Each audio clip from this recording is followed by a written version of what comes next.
అంటే ఇవాళ మనం ఒక డిఫరెంట్ యాంగిల్లో వెళ్తున్నాం చర్చ కాన్షియస్గానే. ఎవరికైనా ఇబ్బంది వస్తే లేకపోతే ఎవరి నుంచైనా థ్రెట్ ఉంటే పోలీసుల దగ్గరికి వెళ్తారు. మరి ఇవాళ ఆ పోలీసులు తమను తాము రక్షించుకోవడానికి కొంతమంది, లేదా వాళ్ళతో కలిసిపోయి కూడా కొంతమంది, వాళ్ళ పేర్లు కూడా ఉన్నాయి కదా, కొంతమంది ఇంకా వాళ్ళ కోసం పనిచేస్తున్న వాళ్ళు, లేకపోతే రకరకాల పొజిషన్లో ఉన్నవాళ్ళు, ఆ వ్యవస్థ. రెండోది, ఇప్పుడు ఈ చింతాడ రవికుమార్ అని ఇన్ఛార్జ్ లాంటి వాళ్ళు ఏమంటారు, బహిరంగ ఇప్పుడు వీడియోలు పెడుతూ నేను ఇక్కడే ఉన్నా, నేను ఎక్కడికి పారిపోతా, మీరు నన్ను పట్టుకోలేరు అంతే, మా వాళ్ళ మీద కేసులు తీసేస్తే నేనే వచ్చి లొంగిపోతా. అంటే ఏంటి ఆ ధైర్యము? ఏమైపోయాయి ఈ ఫోర్సెస్? పోలీసులు భయపడిపోతున్నారా నిజంగానే? అలాగే చట్టాలు న్యాయ వ్యవస్థలు వాళ్ళ మీద కూడా విమర్శలు చేస్తున్నారు, వాళ్ళని కూడా ఏమీ స్పేర్ చేయలేదు. వాస్తవానికి ఆంధ్ర రాష్ట్రంలో మీరు అన్నట్టు కడమ రాష్ట్రాల మనకి ఎందుకంటే ఆంధ్ర రాష్ట్రంలో చాలా మార్పులు రావాలి సార్. చాలా వ్యవస్థలు నిర్వీర్యంగానే ఉన్నాయి ఇవాళ కూడా. చాలా వ్యవస్థలు మనం పాయింట్అవుట్ చేస్తే మళ్ళీ అది ఒక బాధపడతారు, కానీ వాళ్ళు వ్యవస్థలు అయితే సక్రమంగా లేనమాట వాస్తవం. దాని ఫలితం ఇది. దానికి మించి వాళ్ళు ఏంటంటే ఒకప్పుడు కులాలు అనుకుంటాం మనం, ఒకప్పుడు మతాలు అనుకున్నాం, కానీ ఇప్పుడు ఎక్కువైంది. బాగా కులాలు మతాలు బాగా ఇప్పుడు ఎక్కువైనాయి. అసలు తెలియని పిల్లాడు కూడా నాకు తెలిసి ఇంతకు ముందు నేరాలకేం కులం మాట్లాడే వాళ్ళం కాదు, నేరస్తులకు కులం ఏమి ఉండేది కాదు. ఇప్పుడు ఇవాళ మాకు కొంచెం కాలేజీకి వెళ్ళిన తర్వాత తెలుసు, కానీ ఇవాళ హై స్కూల్ నుంచే మొదలైంది. దానికి తోడు ఇప్పుడు ఏ ఇన్సిడెంట్ జరిగినా కానీ ముందు కులం ఏంటి, అది మతం ఏంటి, అక్కడి నుంచి మొదలవుతుంది. ఇక అక్కడి నుంచి మొదలవుతున్నాయి ఈ కుల సంఘాలు కానీ రాజకీయ పార్టీలు కానీ. ఇది అసలు ఎందుకు జరిగింది ఏంటనేది పక్కన పెడుతుంది. అరే నా కులపోడు అంటాడు, వాడి ఏంటనేది అనవసరం. వీడికి ఏం జరిగింది అనేది అనవసరం.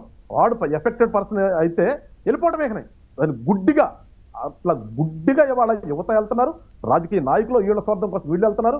ఉన్నటువంటి వ్యవస్థల్లో ఉన్నటువంటి బ్యూరోక్రసీ కూడా అట్లా ఉన్నారు.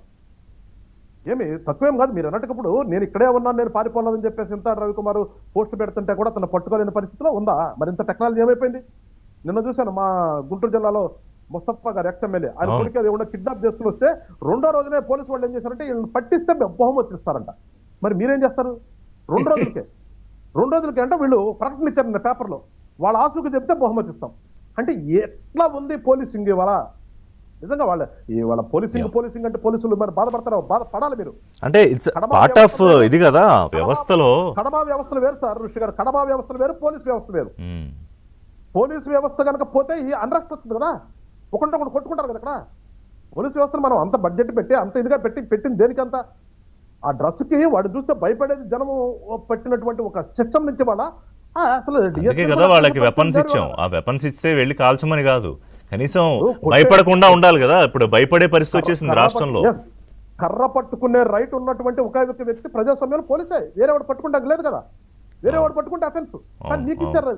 కానీ అలాంటిది ఎడిపోతుంది ఇవాళ. వీళ్ళు కూడా పార్టీల వారికి విడిపోయి, కులాల వారికి విడిపోయి చేస్తుంటే ఇంకెక్కడ అట్లా కాదు. మొన్న నాగరాజ్ ఇష్యూ జరిగితే ఫస్ట్ నాగరాజ్ ఏ కులం అది చర్చ. అదే అంటుంది అసలు. అది ఇప్పుడు చనిపోయిన వాడికి కులం అంటే గట్టి మీద వాడి క్యారెక్టర్ అంటే చూడచ్చు. సాయి కృష్ణ కులం ఏంటి, నాగరాజు కులం ఏంటి అని. సత్యమూర్తి గారు టైం ఎక్కువ లేదు. క్యారెక్టర్ చూడకుండా క్యాస్ట్ చూస్తారు వాళ్ళ. సత్యమూర్తి గారు ప్లీజ్ కన్క్లూడ్. నేను వస్తే నరుకుతా, నేను వస్తే పొడుస్తా, నేను వస్తే చేస్తా, ఇది కదా. ఇక్కడ పోలీస్ వ్యవస్థ గురించి చక్కగా చెప్పారు గాది వెంకటేశ్వర గారు. ఇప్పుడు పోలీసు